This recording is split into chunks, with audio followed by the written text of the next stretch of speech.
It's Championship Sunday at NFL Primetime. 4 teams, 2 spots, 1 goal. The Big Easy. Super Bowl 36. Who'll be the AFC champ? It's back to business for the boss, Cordell and company, against Tom Brady, who marches the P-Men into the Steel City. But who marched out? Could a familiar face get his squad back to New Orleans?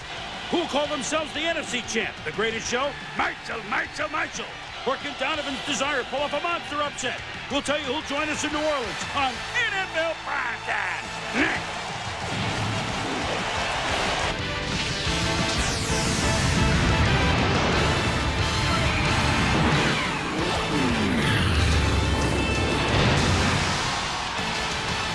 NFL Primetime is presented by Miller Lite.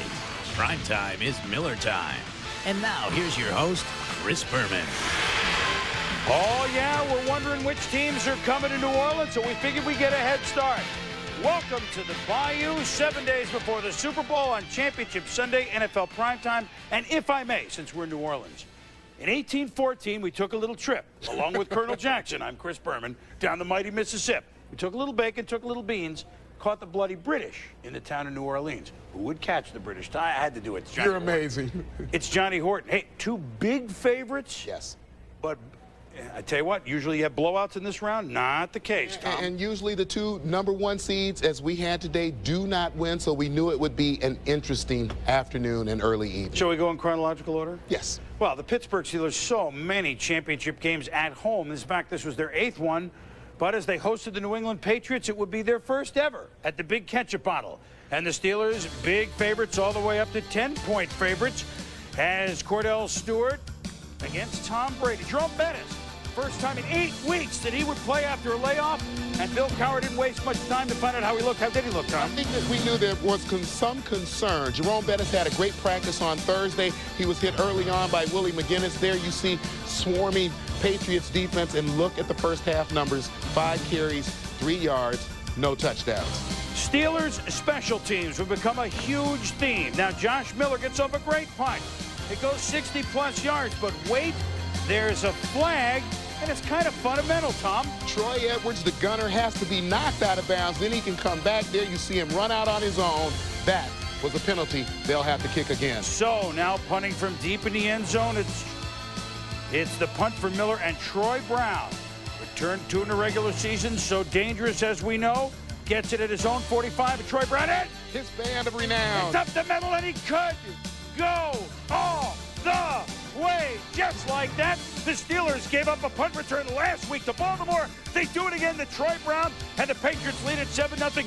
Meanwhile, this is the scene that Troy Edwards saw. Troy Edwards, the gunner, this time never gets off the line of scrimmage. You see the guys doing a great job holding him up.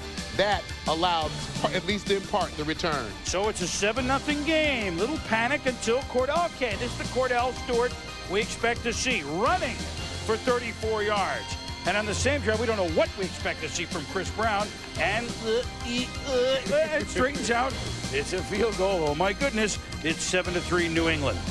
Patriots on 3rd and 9 of the second quarter. Brady is going to complete it to Troy Brown, but watch Lee Flowers hit Brady just as he releases the ball, and here it is. Brady in pain. It's the high ankle sprain, and Brady would be done for the day.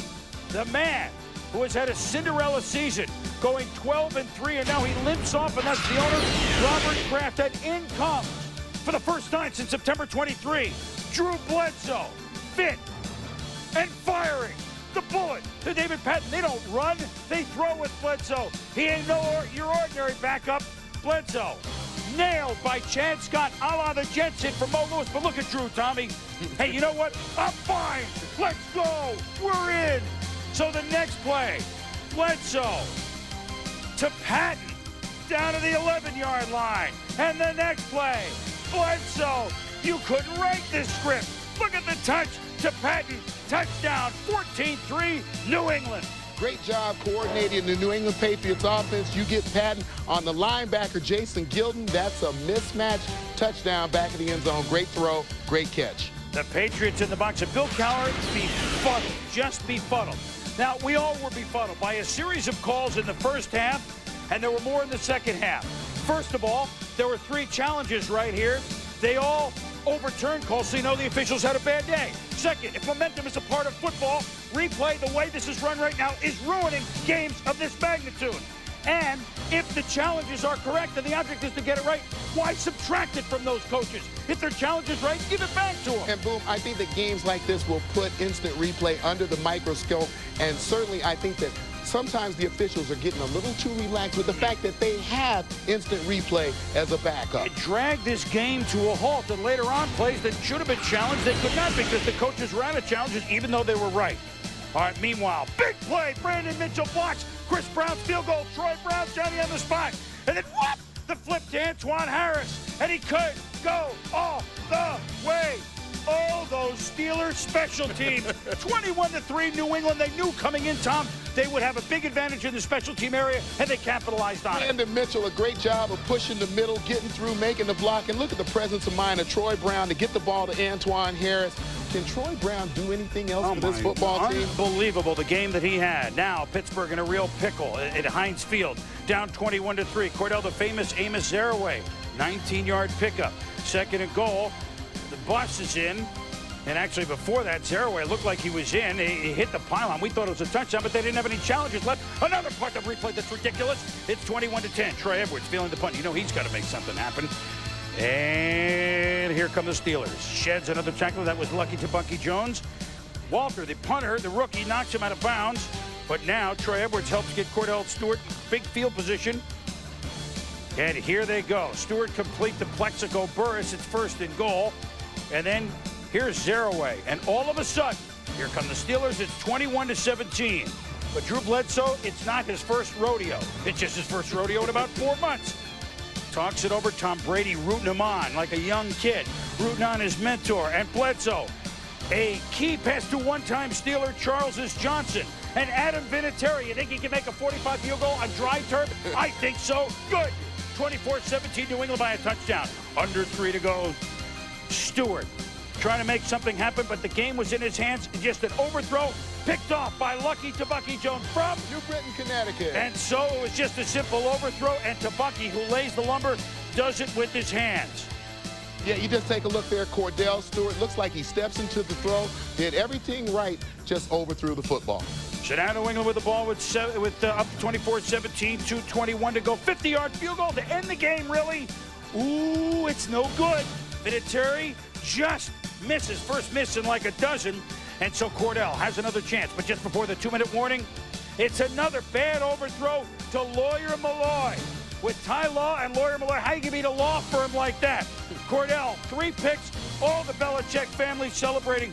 And I don't know how much more emotional Drew Bledsoe could be. The man that's been this franchise. The man who last time New England got to the Super Bowl, it was here in New Orleans, brought this team to the Super Bowl.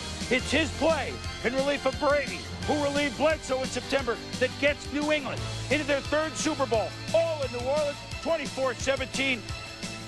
Sal Palantonio with Drew Bledsoe. All right, thanks, Chris. Drew, when Tom Brady got hurt, they put the ball in your hands, you threw 3 for 3, including a touchdown pass. What was going through your mind? Well, I was excited to be back playing again. I've been happy for Tom and been cheering this team on all year, but it's always difficult when you don't get to go on the field and play. And so, I was excited to be back out there. I felt bad for Tom, that he got hurt, but I'd prepared myself for that scenario all along, and I was just very excited to be back out there playing. Your thoughts about going back to New Orleans and playing another Super Bowl? Got to win it. To make it to the Super Bowl and then not win is a very devastating thing, and I've been through that once. Don't want to do it again. We got to go down there and win the game, and we're going to do everything. I'm going to do everything I can to prepare us to do just that. Who would have thought that Drew Bledsoe, the hero on this day? But he waited. Troy Brown 10 days ago sat there, looked in the camera, and told me, Tom, you want to know the MVP of our team? It's Drew Bledsoe, for the way that out public he has handled everything. And now dividends pay off for everybody, starting with the head coach, another defensive mastermind from Bill Belichick. We've come a long way, and there's the guys that believe in this team are the guys that are standing in that room there, the players and coaches that have been that have been with it all the way from the first day of training camp, and we've had certainly I think our share of adversity, but you know, the guys in the room believe in themselves and they believe in each other, and that's really all that matters. I'm not upset at all about it. You know, it's frustrating because we had an opportunity. We were good enough to make it to the big game. But, you know, sometimes the best team doesn't win sometimes. That's just the way it is, plain and simple. The best team doesn't win sometimes. I like to compete against the best and just come out and make some plays, and that's what we've been doing all year. We had more guys step up today. Tom goes out, Drew comes in and throw a touchdown pass for us at the end of the half. You know, that's what you got to play football. You know, you got to have guys stepping up all the time. Back to the Super Bowl, my hometown, New Orleans. I'll see you guys tomorrow. Down in the NO, baby! Well, the New England Patriots now are the biggest AFC underdog to ever win an AFC since 1970 championship game, supplanting San Diego in '94. Both games were won at Pittsburgh. Troy Brown, 8 catches for over 100 yards, a touchdown on return, and a touchdown kind of helped with the lateral. But, Tommy, if you're going to tell me, all right, we're going into this game, your quarterback's going to throw a touchdown pass, but it's not Tom Brady. There's a guy named Antoine's going to score a touchdown, not Antoine Smith, not Antoine Harris. When does this stop being like luck? I think long ago. Well, you know that we call those a swarm-like series of events. Yeah, absolutely. But I think that when you think about this football team, let's begin with the physical nature of the game. I think there was a real question, could New England match up physically with the Pittsburgh Steelers? Not only did they match up, I thought they played the more physical football game.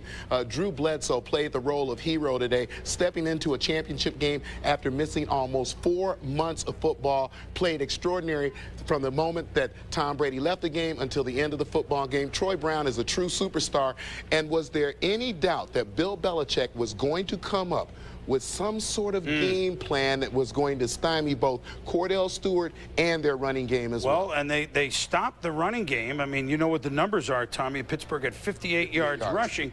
Therefore, they made Cordell have to win the game. On this day, and no way do we mean to pour water on this thing that.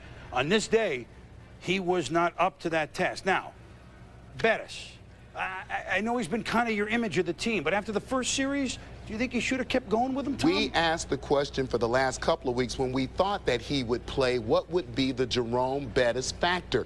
Early on in the football game, you could see that he was uncomfortable. He looked like he was tipping toward the hole. As you gave him those 9 carries, which was more than anyone else on the football field today, I think that he really hurt the team. He made them go away from a game plan that worked for literally 2 months without him in the lineup. Interesting. This is just football history now, all right? 1972, Miami at Pittsburgh, Tom, in the AFC Championship game. Undefeated Miami, but they were on the road, and we will explain that later. Earl Morrall had won, what, 9, 10 games in a row? Yes. They were struggling. Bob Greasy, who broke his leg earlier in this year, Don Shula said it after them, you know what, Bob, you come in, the veteran, well, our quarterback, and you win the game for us and get us to the Super Bowl. It happened in Pittsburgh in '72. It happened with the Patriots in Pittsburgh in the 2001 season with Drew Bledsoe coming in for Tom Brady. And as we go inside the numbers, well, here you have it, Tommy. Here's what Pittsburgh did all year, and here's what Pittsburgh did tonight. Yeah, it's a season low, 58 yards, and we both talked with Bill Belichick last week. He was worried about the fact, would they be overpowered by the running game? Kudos to his defensive front. Kudos to the Steelers on a marvelous season. But New England has now won 8 in a row, and they're heading towards New Orleans. Who will join them? Could it be the upstart Eagles, or would it be the greatest show, the Rams, at home?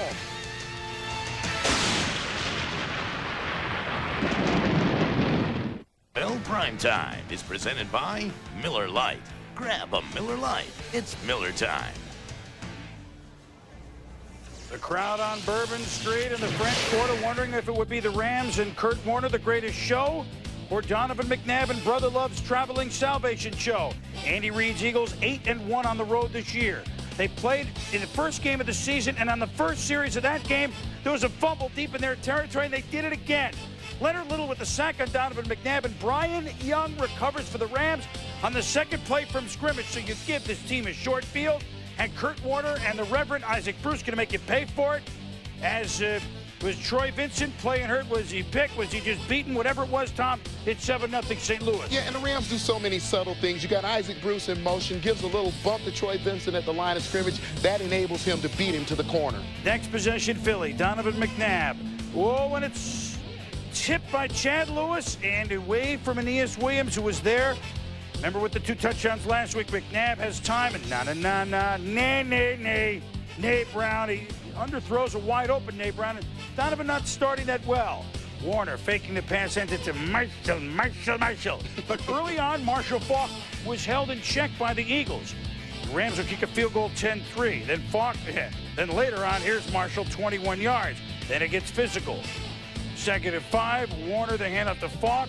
Brian Dawkins blitzing, it's a 2-yard loss. Warner, it's a Kiwi's drilled by Dawkins and Bobby Taylor.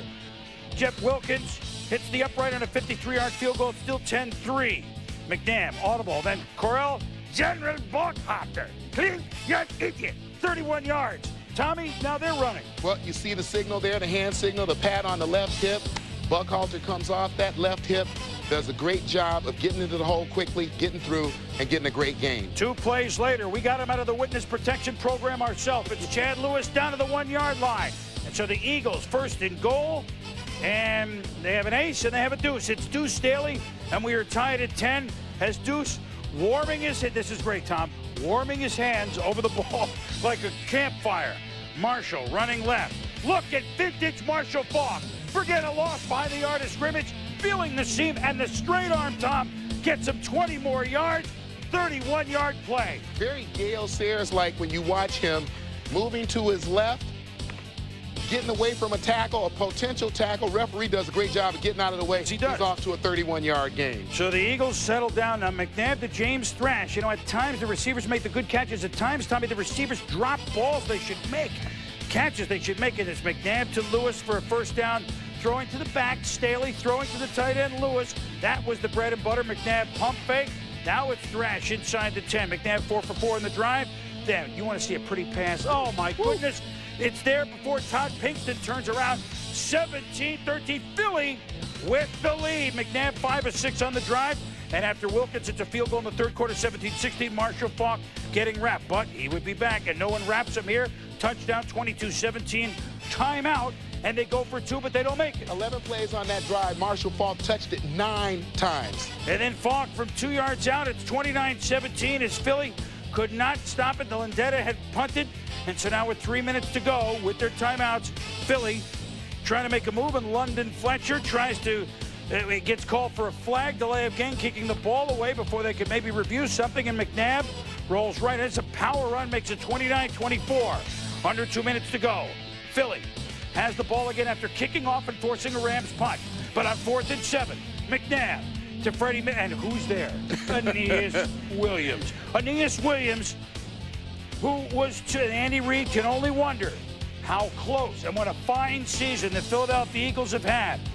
I know teams have done it lately, but it's tough to go that wild card route and win 3 playoff games, especially when one is against the St. Louis Rams, the team with the best record in football, team now that is 16-2.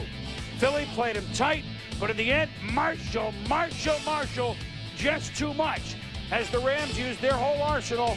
Andy Reid after the game just moments ago. I was proud of our guys and the effort that they gave, and you know, we were down a bit and we came back and got down again and came back, and we continue to fight all the way through.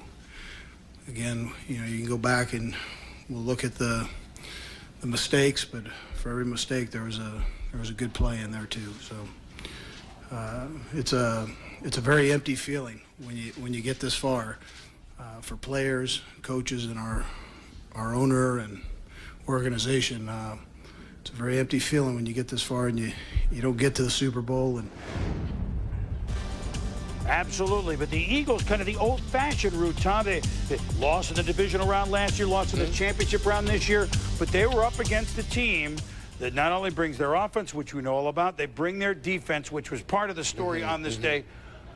But what about the change of the Rams' philosophy on offense a little bit in the beginning of the third quarter? You know what? We're behind. Let's do something else here. Airing that out throughout the first half of the football game, but when push came to shove, Mike Martz knew where to take the football, and that was to Marshall Faulk. 31 carries, 159 yards. And I thought if they were going to be successful defensively, they had to contain Donovan McNabb. So a lot of credit to the defensive ends. Leonard Little, who caused that initial fumble, and Grant Wistrom, who had an outstanding day all day and an outstanding year this year. And when they don't turn the football over, as they did today, they are very, very difficult, if not impossible, to beat. Well, Philly is making that move, as we've said all year long. But let's just just put it into perspective for a moment. I know we're a week away here. But if St. Louis is able to come and beat New England in the Super Bowl, that would be 2 Super Bowl championships in 3 years. Yes. Now, on the old standards, that doesn't mean that much. But in the modern day, and I mean the last half dozen years, yes, that starts to be dynasty. Rather yes. impressive. So the Rams and the Patriots here in New Orleans. When we come back, a little more chatter. The first preview, game balls. Stay with us. NFL Primetime, presented by Miller Lite. Boom, my game ball goes to the dude, 2 defensive ends, Grant Wistrom, Leonard Little, 6 tackles, 3 sacks, 1 forced fumble. They contained Donovan McNabb. Troy Brown had a game of a lifetime, and total props to him. But when Drew Bledsoe came in, and how about this touch pass late in the game that kept the drive going? Emotional Drew. Good job. 4 months not playing, but the Patriots find Drew Bledsoe into the Super Bowl to play the St. Louis Rams. Back in a moment. NFL Primetime is presented by Miller Lite. Grab a Miller Lite. It's Miller time. I was used a little bit mainly in picking it up, and we ran the ball effectively today. Our offensive line, much wasn't said about them in the run blocking. And when we played them the first time, we ran the ball pretty decent, but we just didn't stick with it. But today, we stuck with it. Offensive line, tight ends, receivers downfield. My fullback, James the Hammer Hodges, did a great job. We made a collective effort to move the ball methodically down the field today. Well, so look at that. There's one of the big things, Tommy, Marshall Faulk. Obviously, as big a thing as you can have in football. How about the other things that the Rams did today? Well, I think certainly we thought that the Rams were at a disadvantage in terms of special teams and the turnovers. They didn't turn the ball over at all. And then you had special teams. They controlled Brian Mitchell. They had the better return game. Yeah, they did. And Philly thought they would have an advantage in there. Now, it's interesting to note that the last game New England lost was to the St. Louis Rams on ESPN on Sunday night. It was in November before Thanksgiving, 24-17. They've won 8 in a row since then. Tom Brady has a high ankle sprain. I think the way you're going to see this play out is high ankle sprain could be 3 weeks, could be 3 days. Yeah. He is 24 years old. That's correct. It is the Super Bowl. So if you clamor for Bledsoe or whatever, it's going to be a straight. Can Brady practice? And I think if he practices well at the end of the week, I think he will start. But isn't it nice to know you got insurance like Bledsoe? And a lot of the intrigue is going to be Mike Martz versus Bill Belichick. Mike Martz, the great offensive mind, Bill Belichick, and his great defensive mind. Rook 6 to pawn 5. That's correct. Hey, come on down, Nolans. For Tom Jackson, I'm Chris Berman. It's the Super Bowl. This has been a presentation of ESPN, the worldwide leader in sports. For more, log on to ESPN.com.